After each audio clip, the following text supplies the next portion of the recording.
My parents told me one story, but it wasn't true. They told me I was born with a rare skin condition called solar fragility. The story was simple. If I stayed in the sun for even a few minutes, my skin would blister and my organs would fail. For 18 years, I lived in the shadows. My childhood was a series of heavy curtains and UV-filtered light bulbs. While other kids were at the beach or playing football, I was in a blacked-out basement watching movies. I didn't feel like a prisoner. I felt protected. My father would always say, "The world is beautiful, Abier, but it is not for you." I actually felt sorry for the neighbor kids. I thought I was special because my parents built this fortress to keep me alive. Everything changed last Tuesday. My parents left for the city, but an hour later, the power went out. The house became deathly silent. I went to the kitchen for a flashlight and found my father's old leather bag on the counter, something he never leaves behind. I opened it expecting medical bills, but instead, I found a stack of old newspapers from 18 years ago. The headline made my heart stop. Infant abducted from local hospital. I looked at the photo of the baby. He had a tiny, crescent-shaped birthmark on his temple. I ran to the mirror and pushed back my hair. There it was, the exact same mark. I wasn't sick. I was kidnapped 3 days after I was born. My head was spinning. If I wasn't sick, then who were these people? I walked toward the front door, my hands shaking. My whole life, I was told the air outside was a death sentence. I closed my eyes and pushed the door open. I stepped onto the porch and waited for the pain. I waited for my skin to burn, but nothing happened. I felt the warmth of the sun on my face for the first time in my life. It didn't feel like death.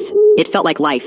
The solar fragility wasn't a medical condition, it was a cage. They turned the sun into a monster so I would never try to leave. Suddenly, a car pulled into the driveway. My parents were back. I didn't run inside. I stood there bathed in the light they told me would kill me and waited for them to see me.